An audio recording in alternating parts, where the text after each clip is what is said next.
म्हणलं खातं खोल्याला लय झालं आणि तिकडच पत्ता पाडाय त्या खात्यावर. त्याला फोन केला मला अजून असं झालं म्हणतो हा बाबा खरंच आता. त्याला मग मी बँकेत गेले. मग तो माणूस म्हणला का खात्यावाल्याच इथं यावं लागलं सहीसाठी. मग त्याला बोलून घेतलं होतं. शनिवारी कामातून आला, रविवारी राहिला, सोमवारी दिवसभर आम्ही ते काम केलं आणि संध्याकाळी बसला. मग त्या दिवशी परत शुक्रवारी पवारापाशी मी आधार कार्ड दिलं काही हे झालंय का कसं बघून. तर मग ते झालं. हा तर ह्या का आता उद्या परवा दिवशी त्याचे ते जाहिरात काढून शिनी ते 2 कागदाची ते त्याच्याकडे द्यावं लागत. तेव्हा मग ते केव्हा महिन्याने पडत येत का 2 महिन्याने पडत येत पैसे त्याला आले नाही. माझ्याच नाही म्हणत मी, बाया खरंच पाणी भरतात खरंच बोलते मी. का तर त्याला वय आहेत का त्यांची घराचे पाणी भरतात तुम्ही हापसा देत नाही बाई माणूस असं म्हणलं मग काय करायचं. सरपंचाचा काय उपयोग आहे आम्हाला. हापच्या कुठं द्यायचा तुम्हाला? की आमच्या जागा द्या इथं कुठं आहे ती जागा.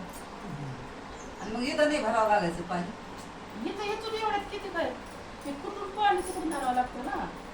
आता झालं हे ताना पाणी सप्त्यावर तर पाण्याला पाणीच पाणी लय पाणी येते. माझं ते म्हणणं नाहीये पाणी येतंय पण जवळ कुठं आहे ह्यांना. जवळ मग काय दाराने नळ आता जे शेतीत पण बोर मंजूर होतात ना तसं ह्यांना यांच्या महिल्याप्रमाणे एखाद्या 2 ठिकाणी एवढा आपला भाग आहे तसं मंजुरी घ्या.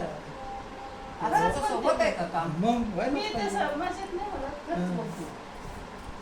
जे महिले आहेत ना त्यांना लांबून पाणी भरायला लागतंय त्याच्याऐवजी त्यांच्या महिलेच्या ठिकाणी कोण म्हणेन ना मग आमच्या ह्या महिलेचं एवढ्या रुपये मारा द्यायचं मारा. आता याचं वय आहे का पाणी भरायचं बघितलं की सकाळी कसं ते ऐका ना ती एक हे डीपी भेटती बाय लाईटीची यांना लोकांना म्हणून तुरुप मारायचं लोकांना तर त्यांनी नाही मनावर घेतलं. एक सेपरेट डीपी भेटते ना आता अंधारात बसत येत आणि दुसऱ्याचं तुमचं कधीच बंद नाही होणार ती सरकारी डीपी आहे पण त्याच्या डोक्यात बसत नाही आता.